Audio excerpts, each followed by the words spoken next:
You're watching Reality Check. Tonight we focus on a spate of hate crimes targeting India's Christians. The epicenter is BJP-ruled Karnataka, which has seen at least 5 such attacks or acts of aggression in the past 3 months across the state.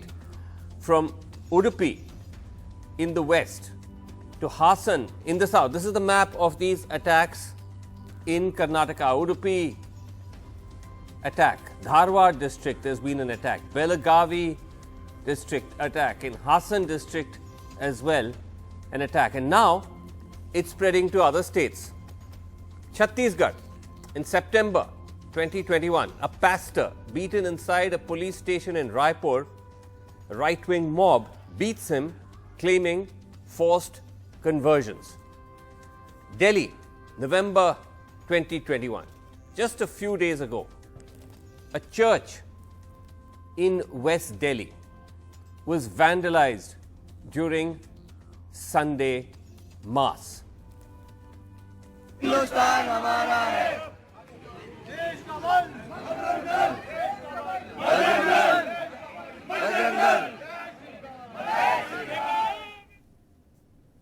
Chants of Bajrang Dal and Jai Shri Ram there. Uttarakhand, October 2021, a church in Roorkee vandalized by a mob. Again, the allegation being made of forced conversions. Uttar Pradesh, Christian nuns attacked by Hindutva vigilantes. Madhya Pradesh, October 2021, a Christian school is served quote-unquote an ultimatum by the Hindutva outfit Bajrang Dal to install an idol of goddess Saraswati. Now, these acts of violence are being stoked by unverified claims of forced conversions by Christians. And rather than an effective crackdown on the aggressors, which are mainly right-wing extreme Hindutva groups, the state appears to be legitimizing the bogey of these large-scale illegal conversions. Let's focus on Karnataka, which, as I said, is the epicenter, starting with Udupi. One of the first such instances was reported in Udupi, which is in Karnataka's west, on September 10th, when members of the Hindu Jagrana Vedike, a Hindutva group, barged into a church alleging that 35 people were being illegally converted to Christianity by the local pastor. On October 10th, also in Udupi, members of a right-wing Hindu organization barged into the home of the 4 people accused of conducting illegal conversions. With the police in attendance, they reportedly confronted those inside the house. The police have arrested all 4 accused of the conversions. No action against those who barged in. Dharwad, October 17th. Hubli town falls in Dharwad district, northwest Karnataka. Members of the Bajrang Dal and the Vishwa Hindu Parishad gathered inside a makeshift church and started singing bhajans. Again, the allegation that the pastor was forcefully converting people, and a man who belongs to the scheduled caste community had filed a complaint alleging forced conversion. The pastor has been arrested after right-wing groups, along with the local BJP MLA, blocked roads demanding the arrest. Let's listen.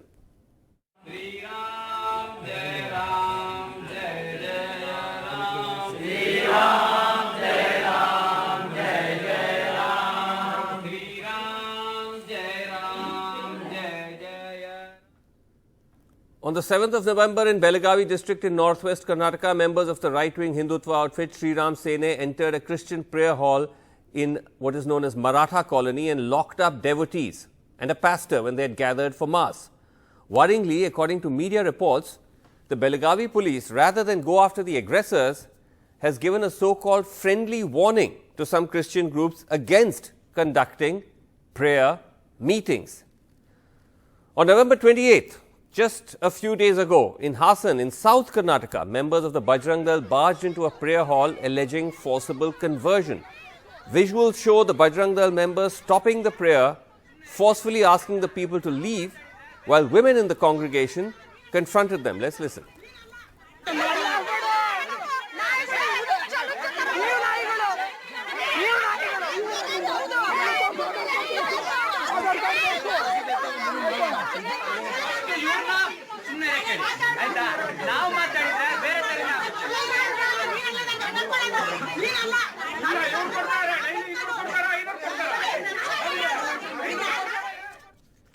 What is deeply worrying is that the state government appears to be tacitly condoning the violence by legitimizing these unproven claims of forced conversion. In September, as the attacks began to take off, Karnataka Chief Minister Basavaraj Bommai said that the state plans to introduce a new law to ban forceful religious conversions. Since then, the media reports on how government departments have been asked to carry out surveys of churches in the states. This doesn't just appear to be a routine exercise as the government initially claimed. The Quint reported that Karnataka's State Intelligence Department has been roped in to gather information on legal or illegal churches. Additionally, there are reports of door-to-door inspections to find quote-unquote Hindus who've converted to Christianity. All right, let me go across to panel, but let me first start with Reverend Peter Machado, who's the Archbishop of Bangalore. Reverend Machado, thank you for being on the program. Now, this is quite worrying, the spate of attacks, the rise in attacks that we've now been seeing since September. What do you make of it? Where is this coming from, and how worried is the Christian community in Karnataka? Yes, sir. I must say that we are worried.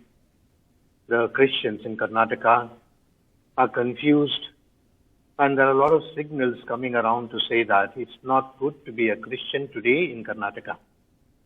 I must say that, some time back, our Honorable Chief Minister, I have much regard for him, but then he made a statement regarding moral policing to say that action and reaction, perhaps that was taken quite strongly by these vigilante groups, and what started as moral policing, it has reached also the religious policing now. And as you have rightly said, there are so many attacks already in Karnataka, which is a very peace-loving state and very decent and cultured people here. But I can't understand this intolerance and almost to the extent of a hate campaign against the Christians that is continuing day after day. Today's paper. Right. Yes. What do you make of, those are very strong words you're saying, that it's almost become like difficult or dangerous or risky to be a Christian in Karnataka. Very concerning. But what do you make of this allegation that is being used as a ruse to carry out these attacks, that there are forcible conversions taking place? Is there any proof of this? Sir, I would say that, this allegation it's a bogey that has been charged against us, that we are forcefully converting, that we are using fraudulent methods, and also that perhaps we are incentivizing certain sections of our people. But even if I give credit to the government to say these things, there are laws and regulations in the country. The Constitution itself is very much, I would say, so much secular to say that we have the freedom. Article 25 says we have the freedom to preach, to practice, and also to propagate our religion. Article number 14 also speaks of no discrimination, no partiality, etc. And there are almost, I think, 10 to 15 sections in the IPC Act that can be utilized in order to bring up any sort of, if there is supposed to take action against us. Yes. But this does not warrant bringing in a new law that's called the anti-conversion law, right, which I am sure will be anti-Christian law. And we are scared of that. When you see these visuals, I mean, of groups going into churches and prayer halls, conducting bhajans inside them, in some cases beating and roughing up the congregation, and at the same time, it's not very clear whether the police is taking action against those who are actually carrying out the violence. In some cases, they're actually trying to target or take action against the Christians there. Yeah, this is very sad, sir, because, whatever we have a rule of law, in Karnataka, we have a good police also, that they should take action against these people who are attacking than those who are attacked. Now, the attacked are considered as being guilty already. They are given no freedom to express themselves, and perhaps even filing a police complaint in the villages and isolated places is very, very dangerous for them. we rely on the police to guide Right. us, to guard us, and to protect us. And if the police force is itself not doing its duty, as you have said in Belgavi, to say that don't say prayers, don't say or use your churches, etc. This is as good as to say that we live in an artificial atmosphere, that desecularized and de-religious also. I think this is not a good Well, sign or yeah. signal that is coming from the police and the government. What is going on? How, I mean, how is the Christian community dealing with this? Are you all in touch with each other? What sort of ways in which you are trying to kind of push back or protect yourself against all this? Sir, first of all, we all had a day of prayer and fasting to pray for the government that good sense may prevail. Secondly, we are trying to make known to our people, and especially, we have so many schools. We have in Bangalore about 1,000 schools and hospitals and clinics where students are learning. There's not a single case of conversion. And so we are trying to make the people understand that this is just a bogey that's all of a sudden it has come back in last 2 months because Right. of certain accusation of a certain politician who has made against us. And I don't think there is truth in that. You know that there's a newspaper report today that in Pasadurga, the place where the MLA, Mr. Ramesh, I think Gulati, and there the police had ordered of its own door-to-door survey of 4 villages, and the Tahsildar reports in today's newspaper, I have read it, to say that in 2 villages there was no force at all, and there was freedom. Perhaps Right. if there were some conversions, they were very, very voluntary conversions. So in And- the background of this, what does the government has to say? Right. Well, last question to you. You said you actually held a day of prayers for the government. Was that today when did you hold the prayers for the government? Sir, it was last week. Last week. 2 But- Fridays. Right. Yeah. But in addition to that, have you approached, has the Christian community, the church approached the chief minister, government Yeah. to? Yes, sir. I have sent my appeals to the chief minister. We, the bishops, together, about 14 bishops of the whole of Karnataka, met the chief minister. Okay. And besides, we are also having a rally in which, or perhaps a peaceful assembly, by which once again we try to convince the Okay. government to say that we are surely not happy with this anti-conversion law, which is going to be surely anti-Christian law. Anti-Christian law. As it All is, right. as you know, that without the law, there are so many things that are going on. Right. You can imagine once the law comes, the It'll vigilante embolden. will surely take it. Yes. Okay. Sir. All right. Archbishop, thank you very much indeed for joining us on Reality Check. Let me go across to panel. Lavanya Balal of the Congress is with us, Sugata Srinivas Raju, senior journalist, editor and columnist. But let me start first with Anwar Manipadi, spokesperson, BJP Karnataka, former chairman, Karnataka State Minorities Commission. Anwar Manipadi, what is going on? I mean, Karnataka is a state that has always been a broad tent, accepting all faiths. Look at these attacks against the Christians and look at what the state government is saying and doing. Whatever that's happening in Karnataka is not with a good taste. I agree with the bishop to a certain extent as far as the Article 14 and 25 is concerned. And I also would like to give a piece of advice to the government that the foot soldiers, the so-called the foot soldiers of the party or the government should be under control. There's no one's got any right to do the moral policing or the religious policing. That is for certain. But I also have one request with my Christian brethren that they must sit across with the government before this anti-conversion bill comes in and give them exactly the idea what is conversion, how is the conversion taking place, is the Once conversion again. taking place. As he said, the report says there is no conversion that has taken place at all. No, once Glad again, before there's the- no conversion before- taking place at all. And that is the thing where the Once again, before we The come to government also should your advice give to a the Christian patient brethren, hear- let us be very clear here. First of all, at least, hold on. Let me just I'm ask not you addressing something. them. Hold on, I'm Mr. not- Manipadi, I'll come to it. 1 second. Mr. Manipati, 1 second. Yeah. Firstly, Yeah. it's good to see that though you are with the BJP, you are saying that these attacks and this kind of actions are wrong, right? You're saying this is not acceptable. Is that correct? Because tomorrow it's for me also. I also come from a minority. No, I know.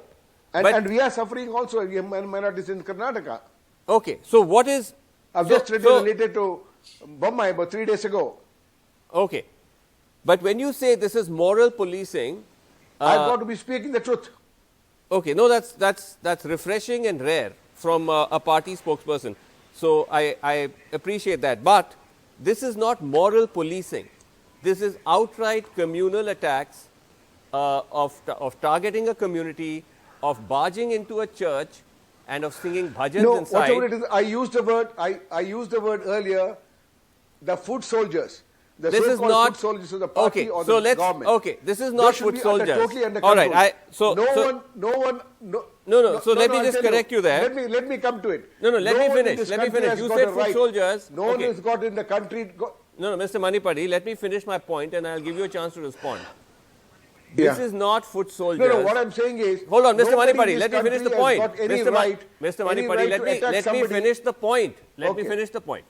This is not foot soldiers. Go ahead, sir. Because you have the two things. You have BJP MLAs who are coming out and taking the side of the mob, saying that the pastor must be arrested. You have the police in Belagavi telling the churches that you should avoid holding congregations because you could get into trouble. So this is not just fringe mob elements. This appears to have the backing of the ruling party and the state. That was my point, Mr. Manipati. But can I start? Yes. Okay. What I'm saying is, nobody has got any right to attack another religious congregation, whoever it is, whatever it is, whether it's a BJP government, Congress government, any government, I agree. And we have one thing known as the law department and the courts. And these judges, the great judges we know in India, they should take active role in this to give a judgment as to who's doing wrong and what's happening exactly. No. Why should everything be outsourced to the courts? The government itself should take responsibility. Everything. Why should it? Governments are meant to observe the rule of law. Sumoto. Otherwise, it's a breakdown. Sumoto. Okay. No, I'm telling Shugata you, Srinivas Raju. Okay, I'll come back to you. Shugata Srinivas Raju, what do you make of this, Shugata? Because, of course, the communal temperature in Karnataka has been on the boil for a while, but there does seem to be something unusual in terms of the timing. There's a change of guard. Basavaraj Bommai comes into play. The assumption is that his politics are not that different from Yediyurappa. It's not a very strident approach. And suddenly, but you see these attacks. And then talk of conversion bill and all of that. Vasu, there has been a kind of, there are contradictions within the BJP government and between BJP governments. That's something that we need to understand. And we know that this is not new in Karnataka. In September of 2008, when Yediyurappa took charge, we saw the largest attacks on churches in Karnataka. So now, Basavaraj Bommai, you spoke, you're absolutely right when you said it's MLAs who are leading the vigilante groups. I would go a step further, Vasu, and tell it's Bommai who is most provocative. Bommai has been sort of, giving an air cover for all these kind of things because he has been making very provocative statements. And, only last week or a fortnight ago, he met fringe groups in the official residence of the the home office of the Chief Minister of Karnataka. There were photographs of him meeting the fringe elements whom you usually see on the streets attacking people. He was sitting and confabulating with him. Which Chief Minister would do that? And what is the signal that would go out to people who are actually doing that? So Bommai may often say that he has grown up in a different kind of culture and is no different from BSY, but I will tell you, he is very, very different from BS Yediyurappa. I have seen what Yediyurappa did in 2008 when the church attacks happened, Right. and I have seen what Bommai has been doing. I mean, despite all this kind of a thing, he's just not stepping in, boss. That is the Okay, thing. that's worrying. And this whole survey business that we talk about, and I think we should stop using the word survey because it's a euphemism for vigilantism. Yeah. It's a euphemism Yeah. that they're using, and it's a kind of legitimization of vigilantism.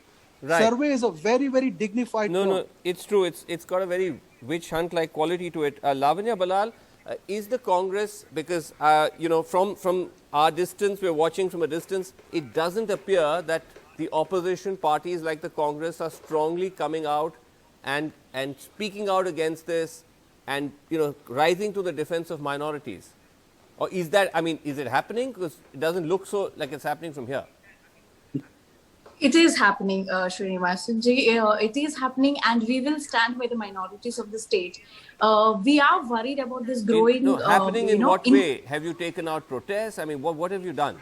No, we have not done the protest, but our leaders have given out statements. And, with the approach of elections in Karnataka, the instances like this will keep on increasing. And this is something we have been saying time and again, that, this needs to stop.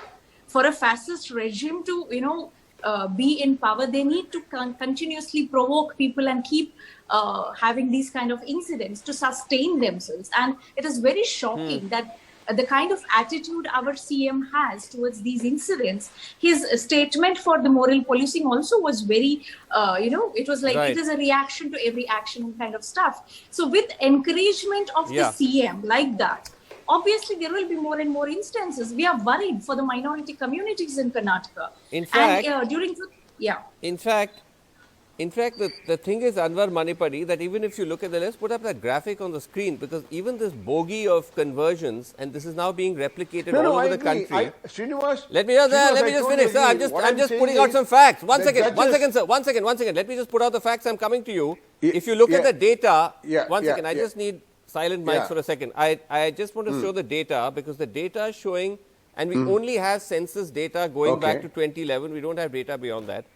That shows Christian population has actually declined in India marginally between 2001 to 11, from 2.3%, 2.34% to 2.3%. In Karnataka also it's come down marginally from 1.91% to 1.87%. So there is no evidence, unless there is some evidence that the BJP has, which they haven't put out in the public domain, that there is any kind of conversion, large-scale illegal or legal conversion going on.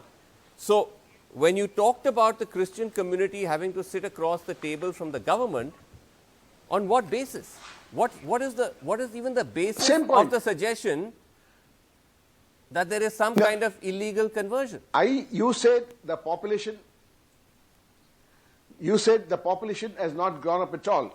If that Not is me, so, the census they says. must sit across the CM and tell him this is exactly what's happening. They should also take the help of the judiciary, and I request the judiciary to enter suo moto to take a decision on what's happening in this state now. Because unless judiciary steps in, these kind of things will only aggravate So things. this is government data. Why does worse situation, which is why not does the good church for have the to come people. up, why does the church have to educate the state government on census data? It's publicly available. They should put their foot down and say this is exactly what is happening. And if we were to be forcibly converting in large numbers, our population would have gone up. But we are not. Okay. We have marginally Well, come down. That doesn't score a good point for the government. All I can say is that you are extremely outspoken for a BJP spokesperson. The BJP. I mean, you are a. No. I'm being just in a why. Tomorrow it can happen to us also. I also come from a minority community. As it is, there are a lot of hula taking place. Our burial grounds have been being snatched away by the government. All right. Okay. Our But let's burial see. grounds are being snatched away by the government. Let's see Let's see. Do I have 10 seconds, Lavanya Balal? Do I have 10 seconds to go to Lavanya Balal, or are we out of time? Quick, Lavanya Balal, we're literally out of time. 10 seconds, yes. Okay, I just would like to say BJP is a fascist regime which will keep on fanning these kind of incidents actively because they are looking at the electoral gains that is coming up in Karnataka. All right. I mean, Well, we are just a year away from elections. That's it. Okay, all right. Those are strong words, but we'll have to always stick to the facts. But thank you all. We're out of time. Thank you all so much for joining us. We will continue to track this disturbing story on NDTV. But that's it for now. Good night.